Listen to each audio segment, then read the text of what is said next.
কৃষকদের থেকে নেওয়া হচ্ছে বাড়তি সারের দাম। বিধানসভায় অভিযোগ ময়নাগুড়ির বিজেপি বিধায়ক ডালিম রায়ের। প্যাকেটে যে দাম লেখা থাকে তার থেকেও বেশি দামে সার কিনতে হচ্ছে কৃষকদের। কৃষিমন্ত্রীকে বিষয়টি বলতে চেয়েছিলাম, তিনি আমার সঙ্গে দেখা করেননি। বিধানসভায় তখন উপস্থিত কৃষিমন্ত্রী দুধকুমার মণ্ডল নিজের আসন ছেড়ে কৃষিমন্ত্রী দুধকুমারের সঙ্গে কথা বলেন। পরিষদীয় মন্ত্রী শঙ্কর ঘোষ। খবর সূত্রে তারপর বিধায়ক ডালিম রায়কে ডেকে কৃষিমন্ত্রীর পাশে বসিয়ে দেন শঙ্কর ঘোষ। খবর সূত্রে আজ পর্যন্ত শুনিনি কোনো জিনিসের উপরে যে দাম লেখা থাকে সেটার চেয়ে বেশি দামে বিক্রি হয়। সেই জিনিসটা হচ্ছে সার। একটা সারের বস্তায় কোম্পানিরা যে দাম লেখে তার থেকে 200-300 টাকা করে বেশি নেয়, নিয়ে হোলসেলারদের কাছে বিক্রি করে এবং তার সঙ্গে টেকিং ব্যবস্থা জুড়ে দেয়। তাতে একটা সারের বস্তার দাম পড়ে যায় 25 থেকে 3000 টাকা। তা আজকে এইভাবে যদি কোম্পানিরা বোঝা চাপিয়ে দেয়, সেই বোঝাটা তো গিয়ে কৃষকের ঘাড়ে পড়ে। আজকে কৃষকদের অবস্থা কিন্তু ত্রাই। আমি আমাদের কৃষিমন্ত্রীকে বলার জন্য চেষ্টা করেছিলাম, উনি আমাকে সময় দেননি। তাই আজকে হাউজে আমি স্পিকার সাহেবের কাছে অনুরোধ করছি, আপনি এই কথাটা জানাবেন এবং এর ব্যবস্থা নেওয়ার জন্য অনুরোধ রাখছি। কাল বিধানসভায় আমফান দুর্নীতি নিয়ে ক্যাগ রিপোর্ট পেশ। কাল বিধানসভায় সেবাশ্রয় নিয়ে বিবৃতি দিতে চলেছেন মুখ্যমন্ত্রী শুভেন্দু অধিকারী। কাল বিধানসভায় ক্যাগ রিপোর্ট নিয়ে আলোচনা করতে পারেন মুখ্যমন্ত্রী।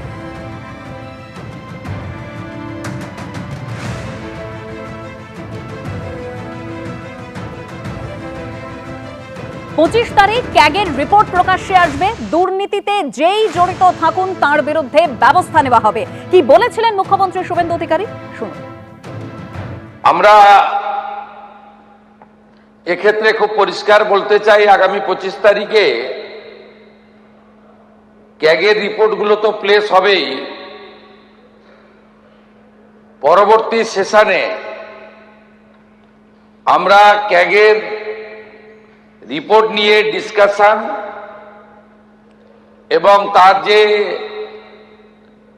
রেকমেন্ডেশন রয়েছে তার উপরে সিদ্ধান্ত করব এবং যেখানে যেখানে দুর্নীতির প্রামাণ্য ক্যাগ ধরবে আমরা মহামান্য রাজ্যপালের কাছে সুপারিশ করব, তিনি মুখ্যমন্ত্রী হন, মন্ত্রী হন আর যে যত বড় নেতাই হন, তার বিরুদ্ধে এফআইআর করার জন্য আমরা রাজ্যপালের কাছে সুপারিশ করব। বেঁচে থাকলে 31-এ সুদে আসরে ফেরত দেব, অভিষেক বন্দ্যোপাধ্যায়ের মন্তব্যে ফের এফআইআর দায়ের। বিধাননগর কমিশনারেটে অভিষেক বন্দ্যোপাধ্যায়ের বিরুদ্ধে অভিযোগ। অভিষেক বন্দ্যোপাধ্যায়ের মন্তব্যের এই অভিযোগের ভিত্তিতে গতকাল এফআইআর রুজু করা হয়েছে। বিধাননগর কমিশনারেটের সাইবার ক্রাইমে অভিষেক বন্দ্যোপাধ্যায়ের বিরুদ্ধে এফআইআর।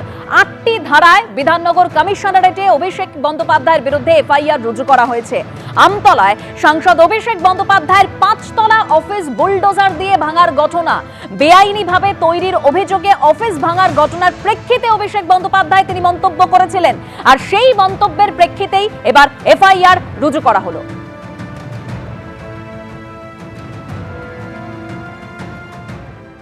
অভিষেক ব্যানার্জি হাইকোর্ট থেকে রক্ষা কবচ পাওয়ার পরে আমতলাতে যে বিল্ডিংটা ভাঙার জন্য যে ভাঙা হয়, তারপরে উনি বলেছিলেন যে প্রত্যেকটা ক্রিয়ার একটা বিপরীত প্রতিক্রিয়া আছে এবং 29-এ যদি ওনারা ফিরে আসেন তাহলে ওনারা যারা যারা আজকে এইসব ইয়েতে রয়েছে তাদেরকে উনি দেখে নেবেন।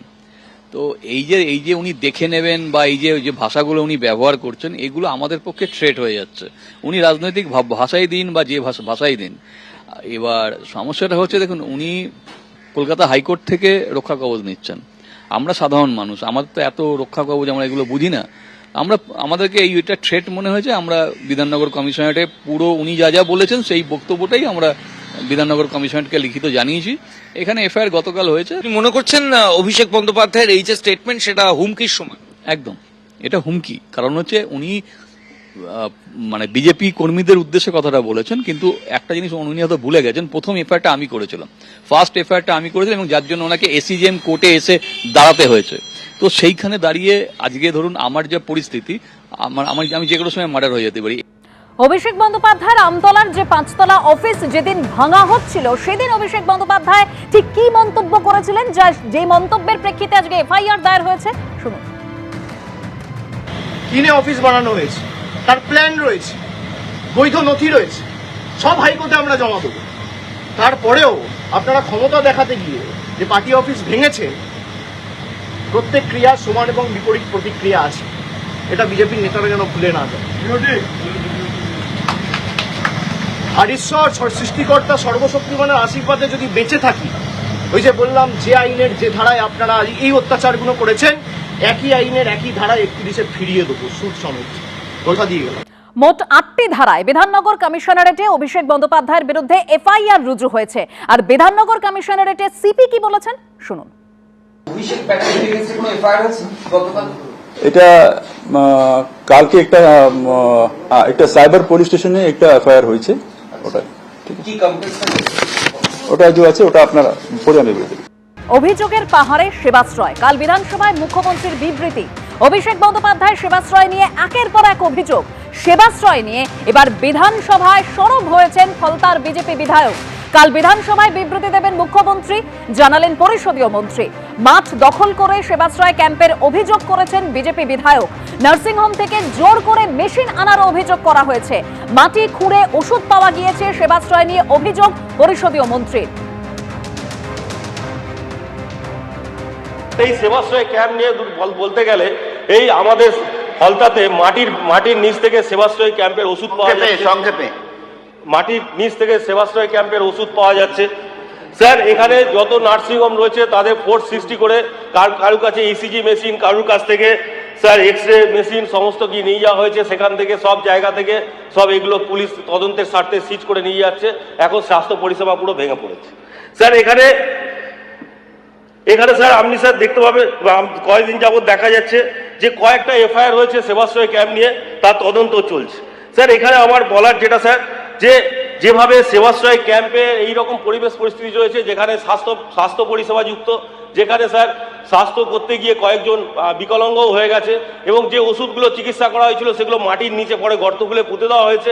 স্যার এরপরে আমি স্যার, এবং যে খেলার মাঠের ওপরে এখনো ডায়মন্ড হারবার এবং ফলতা দুটো বড় বড় মাঠ, ডায়মন্ড হারবার সাব ডিভিশন মাঠের ওপরে এখনো পর্যন্ত সেবাশ্রয় ক্যাম্প রয়েছে, এবং ফলতার খেলার মাঠের ওপরে সেবাশ্রয় ক্যাম্প এখনো পর্যন্ত স্টিল এক্সিস্ট।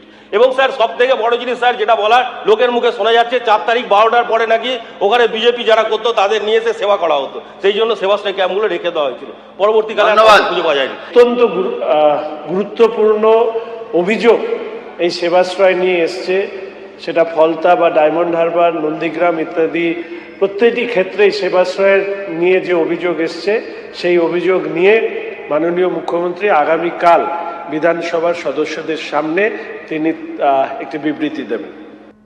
আর সেবাশ্রয় নিয়ে তদন্ত শুরু করেছে রাজ্য মেডিকেল কাউন্সিল। সেবাশ্রয়ের সঙ্গে জড়িত চিকিৎসকদের বিরুদ্ধে অভিযোগ সামনে এসেছে।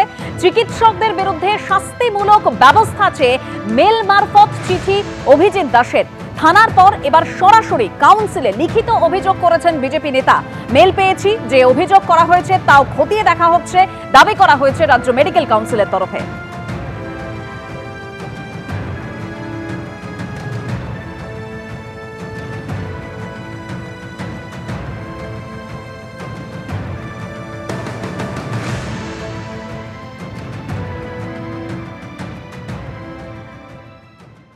নিট প্রশ্নফাঁস কাণ্ডের প্রতিবাদ আন্দোলন চলছে। একদিকে সিজেপির সঙ্গে কেন্দ্রীয় সরকারের যে বৈঠক, সেই বৈঠক ইতিমধ্যেই শেষ হয়ে গিয়েছে। অন্যদিকে নয়াদিল্লিতে বিক্ষোভ প্রতিবাদ চলছে, সেই ছবি দেখতে পাচ্ছেন। আর এই প্রতিবাদ আন্দোলনের আঁচ এবার কলকাতাতেও। মিছিল, বামপন্থী সংগঠনের যে ছাত্র সংগঠন রয়েছে তাদের মিছিল।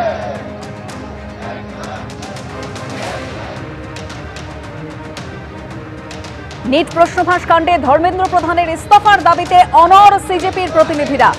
একদিকে কেন্দ্রের সঙ্গে বৈঠক, আরেকদিকে দেশ জুড়ে আন্দোলন অব্যাহত।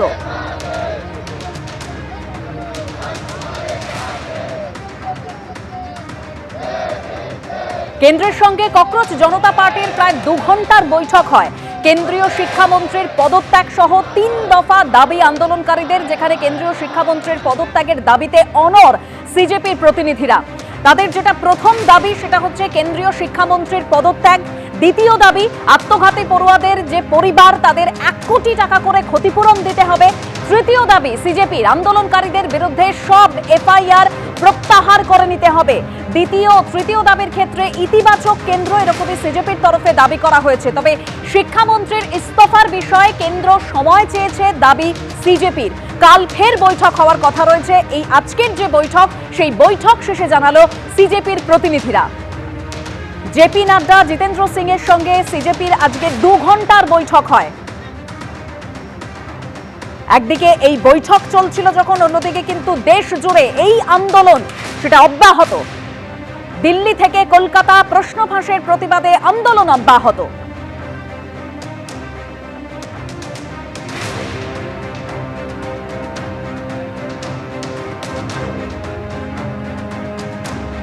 নিট প্রশ্নফাঁস কাণ্ডে ধর্মেন্দ্র প্রধানের ইস্তফার দাবিতে অনড় সিজেপির প্রতিনিধিরা। আন্দোলন অব্যাহত, সেই ছবি একদিকে আপনারা দেখতে পাচ্ছেন। নয়াদিল্লিতে যে বিক্ষোভ চলছে, আজকের যে বৈঠক, সেই বৈঠক ইতিমধ্যেই শেষ হয়ে গিয়েছে, অর্থাৎ কেন্দ্রীয় সরকারের সঙ্গে সিজেপির প্রতিনিধিদের বৈঠক। অন্যদিকে এই আন্দোলনের আঁচে মিছিল কলকাতাতেও।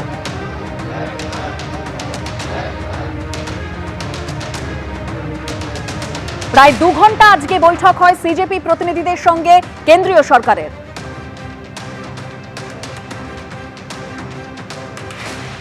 অন্যদিকে যে বিক্ষোভের ছবি, সেই ছবি আপনারা দেখতে পাচ্ছেন, অর্থাৎ একদিকে বিক্ষোভ, আন্দোলন, এই প্রতিবাদ কর্মসূচি চলছে, তারই মধ্যে আজকে বৈঠক হয় কেন্দ্রীয় সরকারের সঙ্গে সিজেপি প্রতিনিধিদের।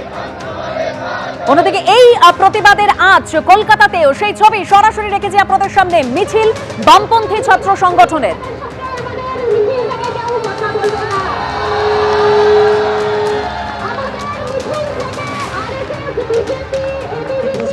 नरेंद्र मोदी जी से इस्तीफा ले लीजिए सर, धर्मेंद्र प्रधान का इस्तीफा ले लीजिए। अगर आप धर्मेंद्र प्रधान का इस्तीफा नहीं लेंगे तो ये जो देश भर में युवा सड़कों पर उतरे हैं ना, वो आपका इस्तीफा मांगना शुरू कर देंगे फिर।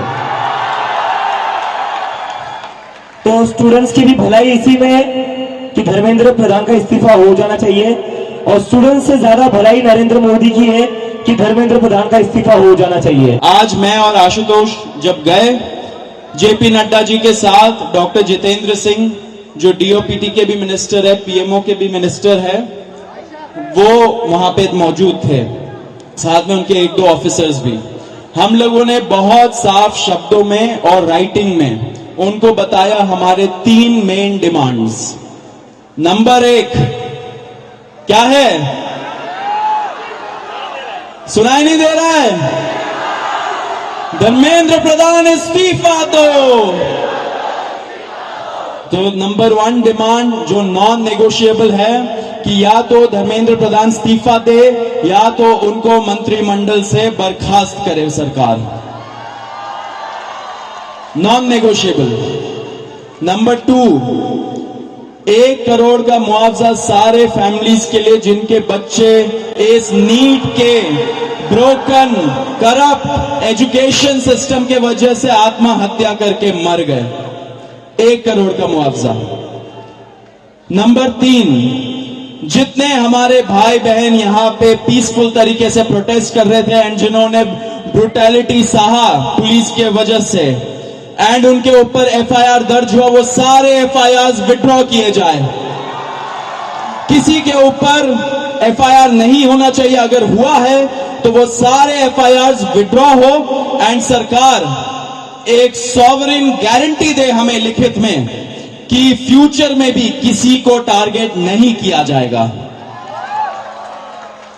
साथ साथ हम लोगों ने ये भी उनको बताया कि जो चौथा चीज है हमारा 5 पॉइंट पॉलिसी डिमांड चार्टर जो यहाँ पे वैष्णवी ने बनाया, हम सब लोगों ने उसमें इनपुट्स दिए, वैष्णवी ने बनाया एंड हम लोगों ने सार्वजनिक किया, वो भी सरकार उसको कंसिडर करे एंड हम लोग उस पर भी बातचीत करेंगे, लेकिन जब ये 3 मेन डिमांड्स पे हमारी एग्रीमेंट हो जाएगी। आंदोलनकारी लोगों के विषयों पर चर्चा करने के लिए यहाँ आए थे। लगभग 2 घंटे बातचीत चली। सरकार की ओर से मैं और मेरे साथ भारत सरकार के मंत्री जितेंद्र सिंह जी बातचीत में शामिल हुए, उनकी बातें हमने सुनी, बातें सौहार्दपूर्ण वातावरण में हुई और कई दृष्टि से उन सारी बातों पर हर तरीके से चर्चा हुई। उनकी मुख्यतः 3 डिमांड थी और 5 सुधार के दृष्टि से परीक्षा में सुझाव हुए। हमने उनको कहा है कि हम कल आपके साथ दोपहर बाद मिलेंगे और फिर हम आपसे जो चर्चा वो आपको बताएंगे। একদিকে সিজেপির সঙ্গে কেন্দ্রীয় সরকারের সেই বৈঠক শেষ হয়ে গিয়েছে, যেখানে সিজেপির দাবি যে 3 দাবির মধ্যে 2 দাবির ক্ষেত্রে ইতিবাচক কেন্দ্র, আগামীকাল ফের বৈঠক হওয়ার কথা রয়েছে। অন্যদিকে প্রবল চাপের মুখে প্রশ্নফাঁস রুখতে এবার কড়া আইন আনতে চলেছে কেন্দ্র। প্রধানমন্ত্রীর নেতৃত্বে নতুন বিলে কেন্দ্রীয় মন্ত্রিসভার অনুমোদন। প্রশ্নফাঁসকে সংগঠিত অপরাধ হিসেবে চিহ্নিত করে এই নতুন বিল, 10 বছরের জেল সঙ্গে 10 কোটি টাকা জরিমানার সংস্থান রয়েছে এই বিলে। ফার্স্ট ট্র্যাক কোর্টে 3 মাসের মধ্যে শেষ করতে হবে শুনানি। প্রশ্নফাঁসের বিরুদ্ধে কড়া বিল, আগামী সপ্তাহেই এই বিল পেশের সম্ভাবনা।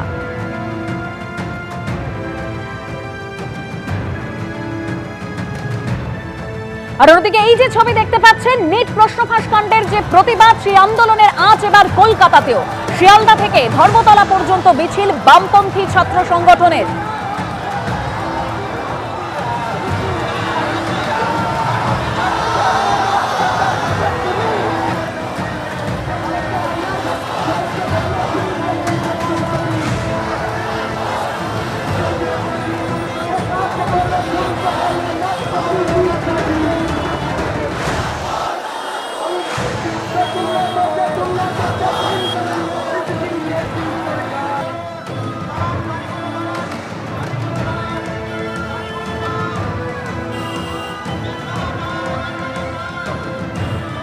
ধর্মেন্দ্র প্রধানের পদত্যাগ তো করতেই হবে, তার সাথে নরেন্দ্র মোদীও as a prime minister accountability নিক। রাজ্যের অবস্থা দেখে আমাদেরকে এটা দেখতে হবে যে বন্ধ হওয়া সরকারি স্কুলগুলোকে আবার খুলে দিক। আর সেন্ট্রালি যদি দেখতে চাই, এই সমস্ত কম্পিটিটিভ এক্সামগুলো এনটিএ হ্যান্ডেল করছে, এনটিএ কে স্ট্র্যাপ করতে হবে। বিজেপির যে ইকো চেম্বারে প্রতিদিন দুর্নীতি প্রডিউস করে ওরা, প্রতিদিন চুরি প্রডিউস করে ওটা, গোটা প্রডিউসমেন্ট সিস্টেমটার বিরোধিতা করছে আমরা, তার বয়কট করছি। होगा होगा अच्छा तरीके होगा। नहीं आप छोड़ दीजिए ना मेरे ऊपर, only 10 weeks. Anti national force को बंगाल का धरती से उखाड़ फेंकने का काम चीफ मिनिस्टर शुभेंदु अधिकारी करेगा। 26 जनवरी हो, 15 अगस्त हो, सब त्योहार सब इंस्टीट्यूशन में मनाना चाहिए। जो अंदर रहकर ये सब करेगा वो सब नहीं होगा। हॉस्टल के अंदर वो सब नहीं चलेगा। मेरा पास सब आ गया है, थोड़ा संभाल के चलिए। आई एम वर्कआउट, इतना सबक सिखाने काम करूंगा वो तो ठीक है। ये धरती स्वाधीनता संग्राम का धरती है, ऋषि अरविंदो का धरती है, इसमें कोई उल्टा सीधा काम करने नहीं दूंगा। एबीपी आनंद एगिए थाके एगिए राखी।